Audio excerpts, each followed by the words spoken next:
At Thanksgiving, my sister discovered I had $12 million and my family demanded I give it to her, claiming she deserved it more. Hello everyone, before we begin today's video, I need your help. We've noticed that the channel is losing traction, and subscribing is one of the best ways you can help us.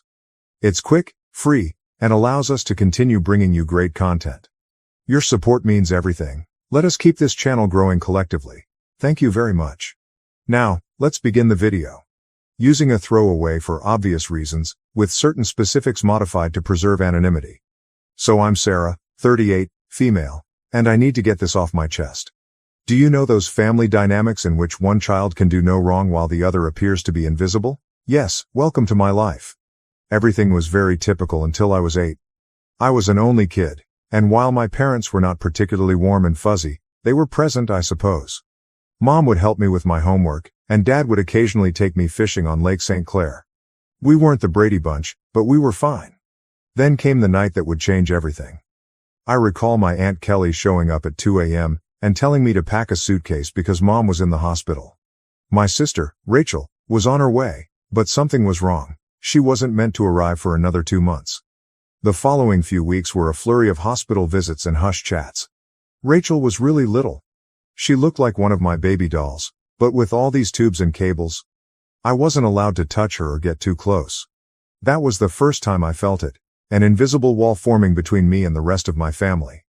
When they eventually brought Rachel home, our house turned into a sterilized bubble. Mom had an obsession with germs. I'm talking industrial strength disinfection throughout, hand sanitizer stations in each room, and constant cleaning. The harsh odor of bleach still causes me distress to this day. But here's the bit that really messed me up. Whenever I showed the slightest symptom of illness, I was whisked off to either Grandma Marie's or Aunt Kelly's house. I mean every time. Sneeze once, pack your bags. A mild cough, you're off to see Grandma. At first, I thought it was enjoyable. Grandma Marie would make cookies, and Aunt Kelly had a fantastic collection of Nancy Drew books that I was working my way through. But children are not stupid.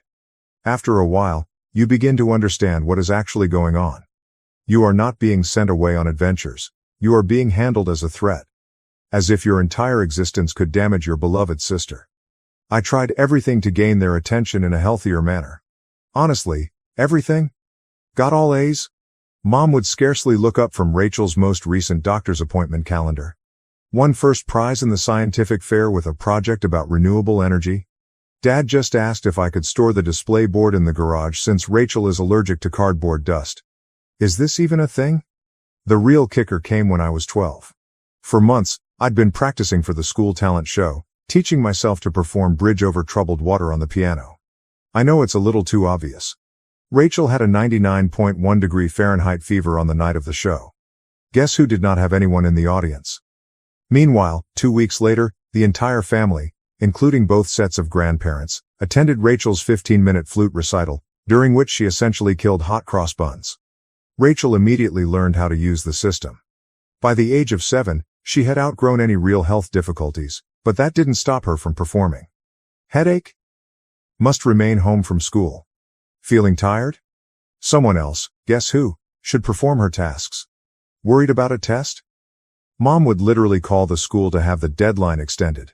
I began spending more and more time in my room, immersed in books about art history and antiques. It's funny how life works out sometimes. My room became my sanctuary, mostly because Rachel claimed she was allergic to my lavender air freshener, so it was the only place she wouldn't go. Do you know what is actually wrong? When she pretended to be sick, a part of me felt grateful.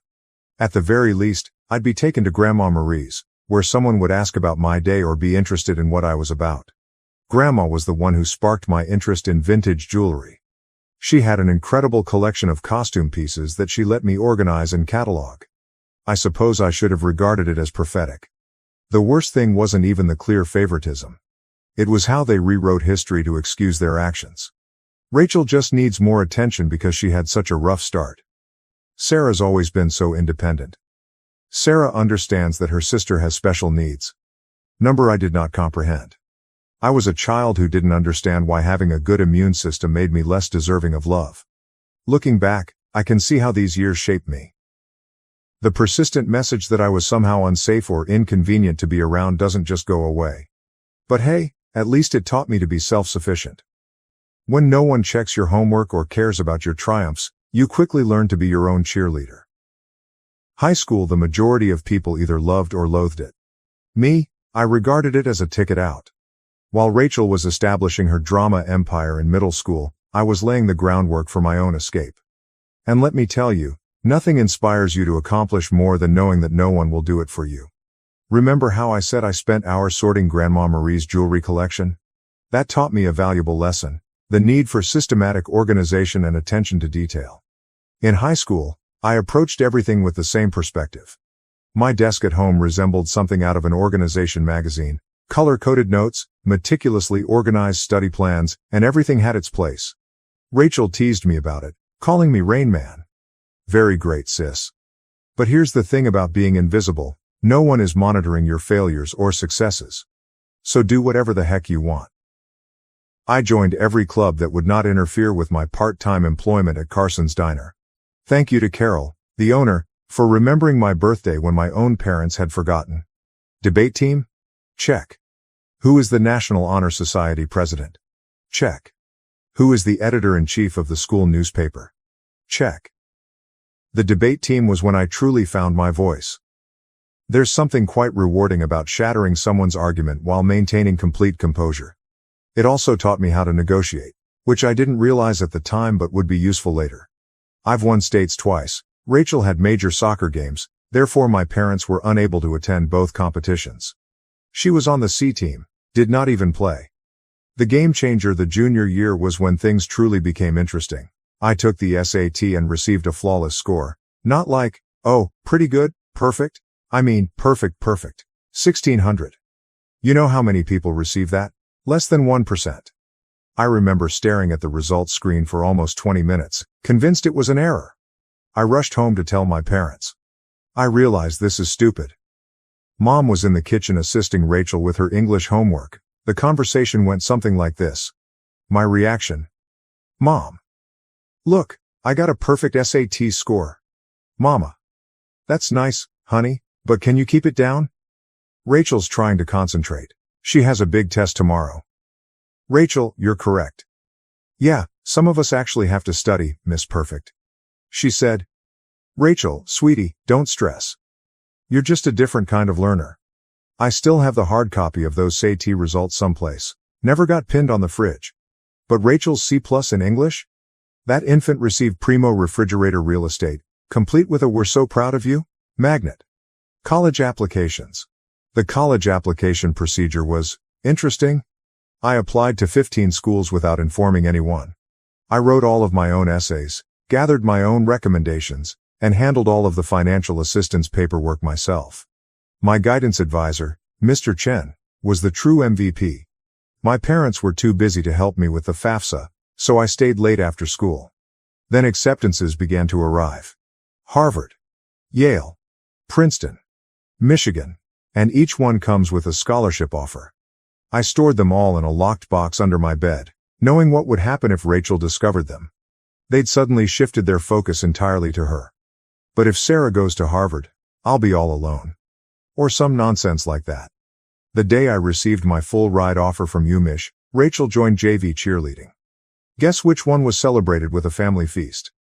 Hint, I had microwave mac and cheese in my room while they went to Olive Garden. But, you know what? The scholarship was my golden ticket. Tuition, lodging and board are all included, as is a book allowance. I could finally leave that house, where I was either invisible or inconvenient. The day I received my acceptance package, I went to my favorite spot in the local library, a 4th-floor window seat overlooking the park, and grieved for an hour. Not sad tears. There were tears of relief. When I told my parents at supper that I was going to UMich, they were ecstatic. He said, Michigan? But that's so far. What if Rachel needs you? She replied, I hope you're not expecting us to help with expenses. Rachel's cheerleading competitions are very costly. Rachel is crying. Oh my God, finally. Can I have your room? I need space for my TikTok videos. The summer before college I worked double shifts at Carson's Diner to save money.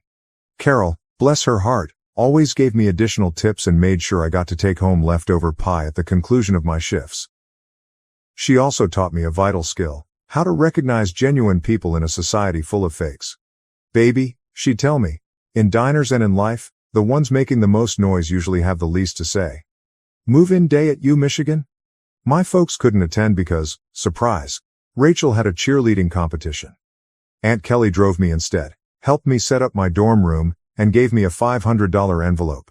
Your Grandma Marie wanted you to have this, she told me. She's so proud of you.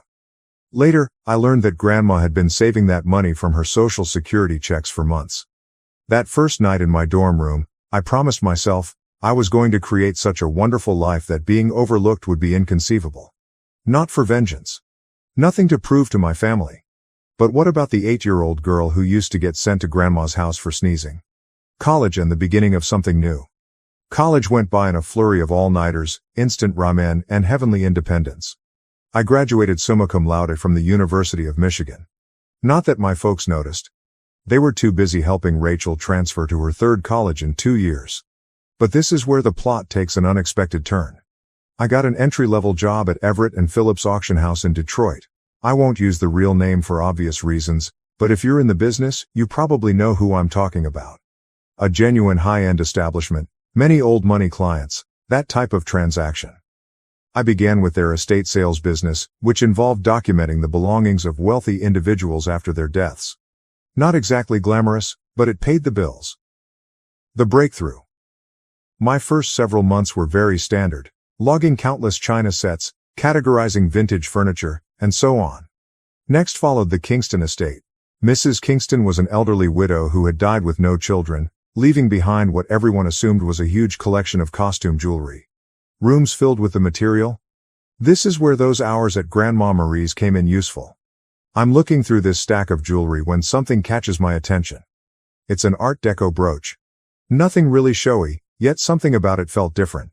The weight was unsuitable for costume jewelry. The clasping mechanism was far too complex for a copycat. I believe I spent my whole lunch break that day researching old jewelry markers and signatures. I ended up staying late at the office to use the company's membership to several antique jewelry databases. The more I looked, the more certain I got that this was not costume jewelry. It was the real stuff. Problem was, I was the new girl. Nobody would believe me if I claimed we had a potential treasure on our hands. So I did what the debate team taught me. I meticulously prepared my argument. I spent 2 weeks during lunch breaks and evenings learning everything I could about Art Deco jewelry authentication. I even used some of my pitiful excuse for savings to pay for an online gemology course. Finally mustered the guts to approach my boss, Mr. Harrison. I brought the entire presentation, which included comparative images, historical documentation, and the works. The conversation went something like this. My response: Sir, I think we might have something significant in the Kingston collection. Harrison, scarcely looking up from his phone, says, Sarah, we've already cataloged those as costume pieces. You are correct. I know, but look at these maker's marks. They match perfectly with Cartier's 1925 signatures. Harrison, finally paying attention. Where did you learn all of this? My reply was, I did some research.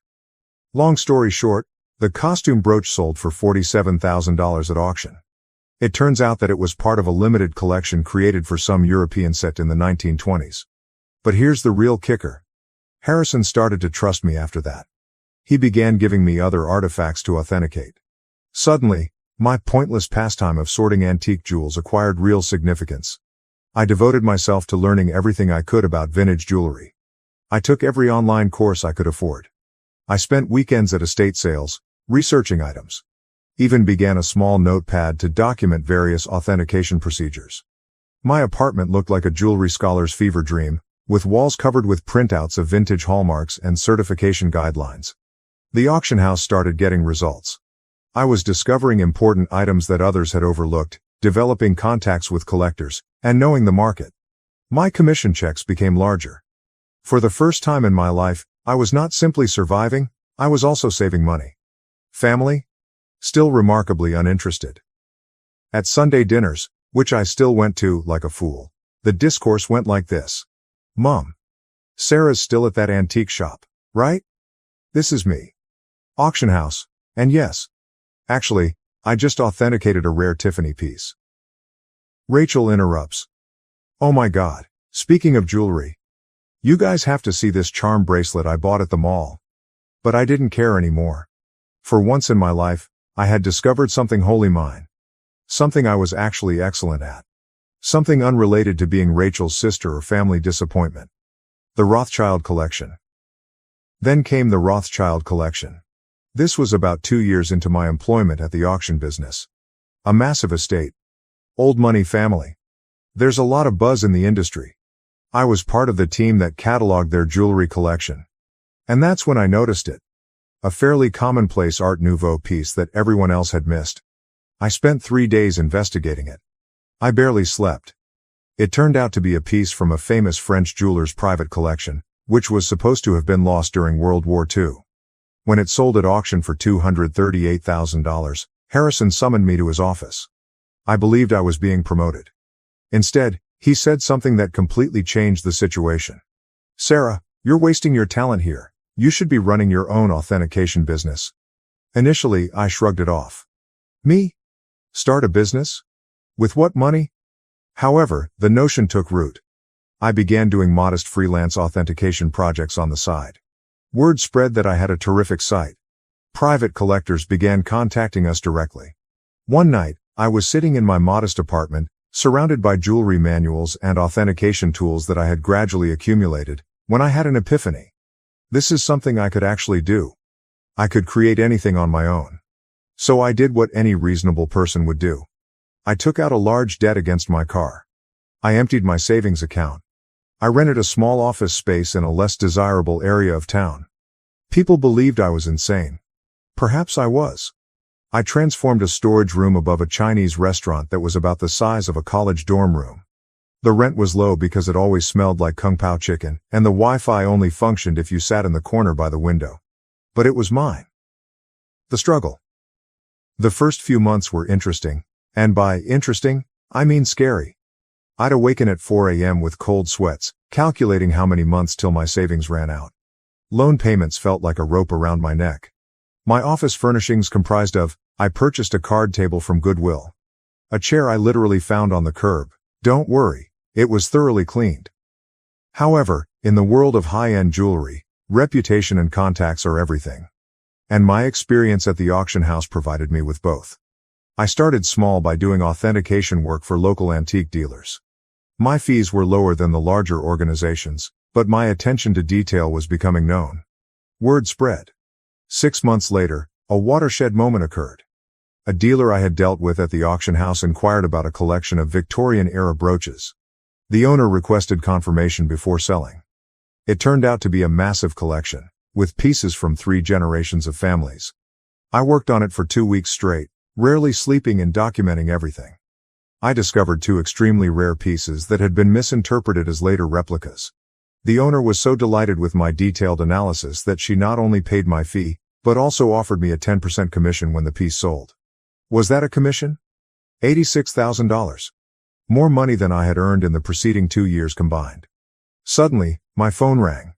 A lot. Private collectors have heard about my knack for finding missed pieces. Estate lawyers seeking advice on inherited jewelry. Even my previous auction house began sending me authentication work. I'm quite sure Harrison was secretly helping spread the news. Thanks, boss. Scaling up. By year 2, I'd hired my first employee, Jenny, a fresh gemology graduate who reminded me much too much of myself at that age. She was extremely intelligent, yet she was neglected since she was quiet. She is now my head of authentication and is well worth her weight in gold. The firm expanded quicker than I could have predicted. Moved to a proper office downtown. Goodbye, Kung Pao chicken odor. Created a team of specialists. I've earned a reputation for finding misplaced items. You wouldn't believe how many important historical jewelry items get misinterpreted as costume jewelry in people's attics. Keeping it secret from my family. However, success came with its own set of obstacles. The bigger we became, the harder it became to keep it a secret from my family. They still thought I worked in an antique shop. Rachel would make these sarcastic remarks during family dinners. Rachel asks, "Sarah, I have some old jewelry I was going to donate to Goodwill. Maybe your little shop would want it?" Me, having just authenticated a $1.2 million Fabergé item that morning. "Sure, I'll look into it." Mom continues to introduce me to everyone as my other daughter. She works with old jewelry or something. Meanwhile, I was quoted in Forbes, luckily under my company name, and we had recently built our third office. What's strange about it? Keeping the secret became almost enjoyable, like this private joke with myself. I'd sit at Sunday dinner in my Target discount outfit, really Chanel, listening to Rachel speak about her entry-level marketing job, knowing I'd just closed a deal for more than her annual income. I even started playing tiny games with myself, such as wearing authentic Harry Winston pieces to family gatherings and seeing whether anyone noticed. They never did. Rachel once spent 20 minutes showing off her expensive $200 Michael Kors watch. I was wearing a vintage Patek Philippe that cost more than her automobile. Managing growth. However, the real challenge was managing growth. By year 5, we'd established offices in Detroit, Chicago, and New York. I spent more time on airplanes than in my own bed. We built a reputation for discretion. It turns out that many wealthy people want their jewels verified without the rest of the world knowing. The money was enormous. For example, we needed to hire a large team of financial advisors. Nonetheless, I maintained a relatively modest lifestyle. I purchased a nice, but not flashy house in a desirable neighborhood. I drove a high-end, but not obvious car. The only place I truly splurged? My home office. Advanced authentication equipment. The most effective security system money can buy. A custom-built vault to make Fort Knox envy. What's with the irony? They believed I was being frugal by aiding them. Mom would remark things like, "It's so sweet of Sarah to help out. She must be eating nothing but ramen to manage it." Meanwhile, I had just validated a collection, which earned me a commission greater than their mortgage. You know what's strange about success? The more you have, the more difficult it is to explain to others who have always perceived you as inferior. It's like explaining color to someone who has only seen black and white. They lack the necessary context. By this stage, my company was doing really well. We had the Midwest's high-end jewelry authentication industry cornered, and our reputation was solid gold, pun intended. But every Sunday, I'd travel to my parents' house for dinner, playing Sarah, the modest antique shop worker. The cognitive dissonance was becoming ludicrous. I'd spend my mornings on conference calls with Dubai collectors, my afternoons authenticating million-dollar pieces, and my evenings at my parents' house in carefully chosen normal clothes, eating Mom's overcooked pot roast while Rachel dominated the conversation with stories about her latest marketing triumph. Usually something like bringing her boss's coffee without spilling it. A defining moment. One Sunday is very memorable in my mind. I had just completed a huge transaction, authenticating a missing Cartier piece that had been resting in someone's safe deposit box for 40 years. Was it just the commission? 7 figures. I drove directly from the meeting to my parents' place, still euphoric from the successful authentication. She said, "Sarah, honey, is everything okay? Your clothes are looking a bit worn."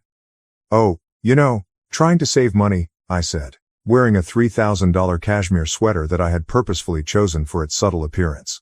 Rachel responded, "Well, if you'd gotten a real job instead of playing with old jewelry." Your dad. Rachel, be nice, not everyone can be as successful as you. I almost choked on my pot roast, trying not to laugh. The anonymous transfers monthly payments to my parents began about this time. Aunt Kelly informed me that they were struggling to pay Rachel's educational loans and medical bills. Mom casually stated that they might have to sell the house. I couldn't let that happen. Despite everything, it was still the home I grew up in. So I initiated an anonymous monthly transfer of $5,000 to their account. When asked, I said I was giving $1,000 by living on rice and beans. They imagined the rest came from Aunt Kelly or another family. Rachel, of course, claimed responsibility for inspiring family members to help. Watching Rachel spend my money. The money was helpful, but it also had unexpected consequences. My parents began treating me with a strange combination of sorrow and patronizing pride. As if I were some kind of noble poverty case, sacrificing everything to support the family. Meanwhile, Rachel's spending became more extravagant. She'd arrive for dinner with new expensive bags, claiming they were outlet finds. They weren't. I can recognize a genuine Gucci at 20 paces. She began taking extravagant vacations and bragging on Instagram about her fortunate life. I'm very convinced she used my support money for shopping sprees.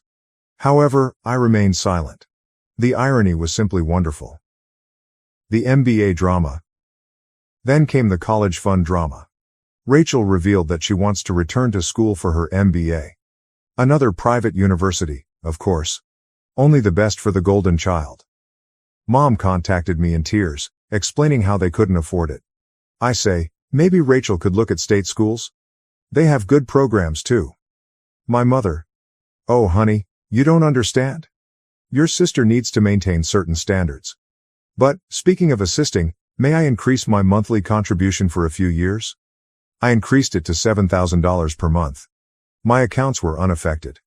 But witnessing them compliment Rachel for taking initiative with her education, while presuming I was living on ramen to help out, that stung a little. The actual kicker? I was giving a guest seminar at the same business school Rachel wanted to attend. My family didn't know that. The dean personally invited me to give a lecture on luxury goods authenticity and business growth. I had to come up with an excuse as to why I couldn't attend Sunday dinner that week. My own achievement started to feel like a distinct life. As if I were some kind of corporate superhero with a hidden identity. By day, I was running a multi-million-dollar authentication business. By night, well, on Sunday evenings, I was just Sarah, the disappointed daughter who worked at an antique shop. The breaking point, Thanksgiving. The weight of the untruth was becoming heavier. Rachel made rude remarks about my career on multiple occasions. Each time Mom apologized to her friends for my modest lifestyle. Every time Dad suggested I get a real job. I believe I always knew it would end dramatically. I just didn't expect it to implode so spectacularly on Thanksgiving. It began 2 weeks before the holiday. Mom called, weeping about her back discomfort. She had been diagnosed with a herniated disc, and the notion of cooking Thanksgiving dinner for 20 guests overwhelmed her. Now, I'd like to tell you that I offered to help purely out of goodwill. But really? I became tired of pretending her dried turkey was appetizing. My response, why don't I handle the food this year? I can have it catered. She replied, oh honey, we can't afford a caterer. My response, don't worry about the cost. I've been saving up. Mom, concerned. You're not taking out a loan, are you? I coordinated everything with a high-end catering firm that I use for business gatherings. They do incredible work, the kind of food that makes you wonder why you ever bothered to prepare yourself. It cost more than my folks thought I earned in 2 months, but whatever. Thanksgiving morning dawned, and I was feeling quite good. I had my laptop with me because I needed to monitor a major online auction in Hong Kong. This magnificent Art Nouveau necklace was for sale, and I had a customer who was interested in authentication if they won the bid. The lunch arrived on schedule, and everything was properly prepared. Rachel, of course, had to respond. Rachel inquired. Store-bought stuffing? Really, Sarah, Mom's is so much better. This is from the girl who once set off the smoke alarm while making toast. Mom was apologizing to everyone for not cooking herself, but you could tell they were enjoying the meal. Rachel shut up after tasting the maple-glazed Brussels sprouts, which, by the way, cost more per plate than her weekly grocery budget. I stepped away from supper and dessert to check my laptop. The auction was getting intriguing, and I needed to be prepared in case my client won. I set up in my old bedroom, which Mom had kept the same since high school. In the meantime, Rachel's room had undergone 3 renovations. That's when everything went wrong. I had left my authentication program running, with many tabs open that displayed various accounts and current agreements. Rachel came in without knocking, some things never change, to borrow my phone charger. She saw my laptop screen and realized this was her chance to finally expose how pathetic her older sister was. Rachel, smirking.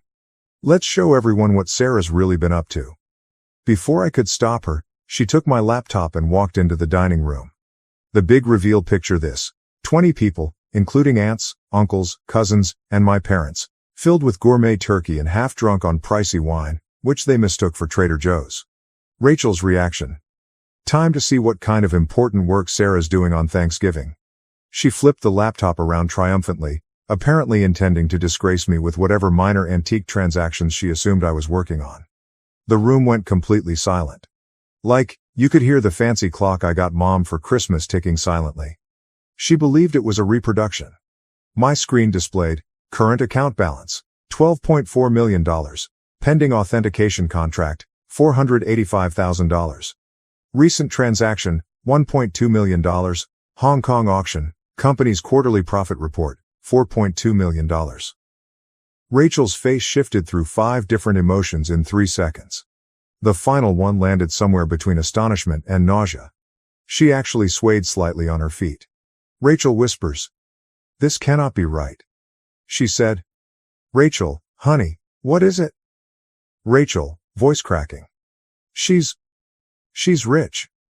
Sarah's rich." Chaos ensues. If it was possible, the hush deepened even farther. Then Mom began giggling, like, really laughing. She said, "Don't be silly. Sarah works at that little antique shop." I rose up carefully, straightening out my basic cashmere sweater, which cost more than their monthly mortgage. "Me? Yes. Actually, Mom, I own one of the largest jewelry authentication companies in the country. For years." Those antique shop comments? I authenticate pieces worth millions. That little business you never asked about? It has offices in 3 cities. Dad choked on the liquor. Aunt Kelly dropped her fork. Uncle Mike began coughing terribly. Then Mom's laughing transformed into something else. Her face turned red, then purple. She stood up so quickly that her chair tumbled over. Mom screams, "You have millions, and you let us struggle?" My response, "Struggle? I send you $7,000 every month." She replied, "While sitting on millions? Your sister has student loans." So there it was. Instead, congratulations. Not, "Wow, we're so proud." Just outraged that I hadn't given them more money. Rachel began to cry. Surprising, I know. Sobbing about how she deserved to know, and how I had betrayed the family. Dad joined in. My dad. "How could you be so selfish? We're your parents. We raised you." That was when I lost it. Years of being disregarded. Years of dismissal. Years of being considered as a family disappointment. Everything poured forth. My response. Raised me? You shipped me off to grandma's every time I sneezed. You missed every achievement, every award, every milestone, because Rachel might feel left out.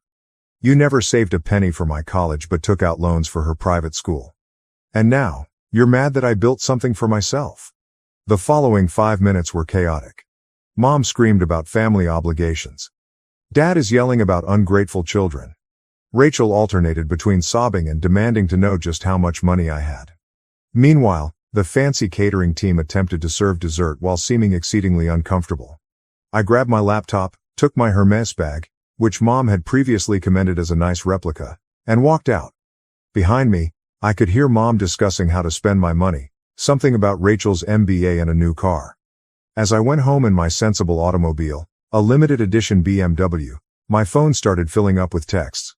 The family group chat burst. Rachel began posting on Facebook about hidden family wealth and selfish siblings. The aftermath. The days after Thanksgiving were like watching a cyclone hit in slow motion. Except that the hurricane represented my family and the debris symbolized my sanity. Let's start with SMS messaging. Within 1 hour of leaving supper, my phone had 47 missed calls. More than 200 messages. Mom followed this intriguing progression. 7:42 p.m. How dare you walk out on family? 8:15 p.m. We need to talk about this like adults. 9:03 p.m.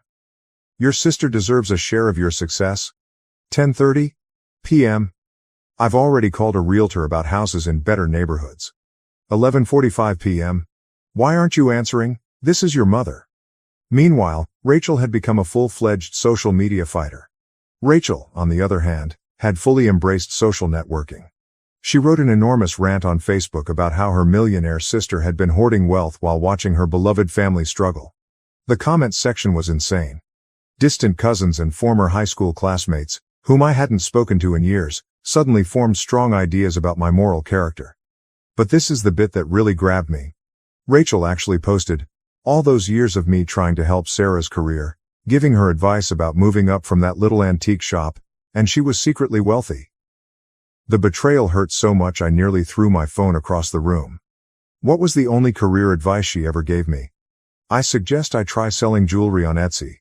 If you're unfamiliar with the term, flying monkeys occur when toxic family members send others to guilt trip you. Aunt Susan, whom I saw maybe once every 3 years, called to inform me that family is everything. Uncle Bob, who I'm pretty sure still believes I'm 12, emailed me a lengthy lecture on the importance of sharing wealth. Even my third cousin's wife's sister, how did she acquire my number, felt compelled to express her thoughts on family obligation. But the real fun began when they arrived at my workplace. I arrived in on Monday morning to find Mom, Dad, and Rachel sitting in our reception area. They informed Jenny, my receptionist, that they had an appointment for authenticating services. Rachel clutched her Michael Kors bag as if it was genuinely worth something. The conversation went about as well as one would expect. Your mother. We've discussed it as a family. I said. A family discussion, without the family member you're discussing. Mom, ignoring me. And we think it's only fair that you set up trust funds for everyone. Rachel responds. I need at least $2 million to start my new life properly. Dad said. And your mother and I would like to retire. We're thinking a beach house in Florida. This is me. Did you miss the part where I've been sending you $7,000 monthly?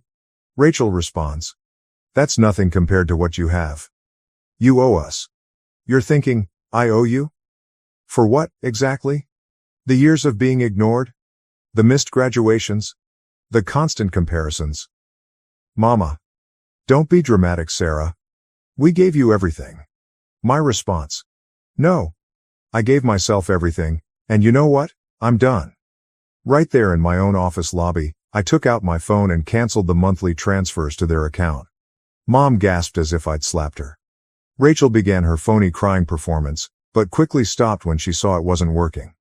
Then things became ugly. They refused to leave. I had to contact security. Seeing my 60-year-old mother being dragged out while yelling about ungrateful children was bizarre. Jenny asked whether I wanted to press charges. I said no. However, I did have their names placed on the building's do not admit list. The harassment lasted for weeks. New telephone numbers. Fake email addresses. Even tried to contact me through my company's customer service. I finally had to issue a formal legal notice, threatening harassment charges. Mom then played her final card. She called Grandma Marie, but here's the thing about Grandma Marie, she is wiser than all of them together. How did she respond? Good for Sarah. About time someone in this family succeeded on their own terms. Mom did not speak with her for 2 months after that. It has been 6 months since Thanksgiving. I relocated to a new home, with better security. I changed all of my numbers. What about the company? We are doing better than ever. It turns out that my family problems attracted several high-profile clients who respected my caution in the circumstance. Rachel continues to write passive-aggressive updates about toxic wealth and family betrayal. According to what I've heard, she is beginning her own jewelry authentication firm. Good luck on that. Mom and Dad finally stopped trying to contact me when my lawyer wrote them an official letter outlining how the harassment charges would affect their lives. They're now informing everyone that they never wanted my money anyway, and that they're praying for my salvation. What's the best part? For the first time in my life, I feel liberated. No more Sunday dinners full of sly insults. No more downplaying my accomplishments to spare their feelings. No longer financing for the Rachel show. My therapist believes I am finally establishing healthy limits. I say, I am finally living authentically. So, that is my story. Reddit? Thanks for allowing me to share it. Special thanks to the catering firm, who sent me a Christmas letter stating that the Thanksgiving meal was the highlight of their year. Edit, responses to common questions. Yes, I am still in treatment. No, I do not regret cutting them off. Yes, Grandma Marie is doing well. She's coming to visit next month to help me catalog a new collection. One last thing. To Rachel. I know you're probably reading this. What about the Cartier bracelet you're wearing in your most recent Instagram post? Definitely a fake. Just saying.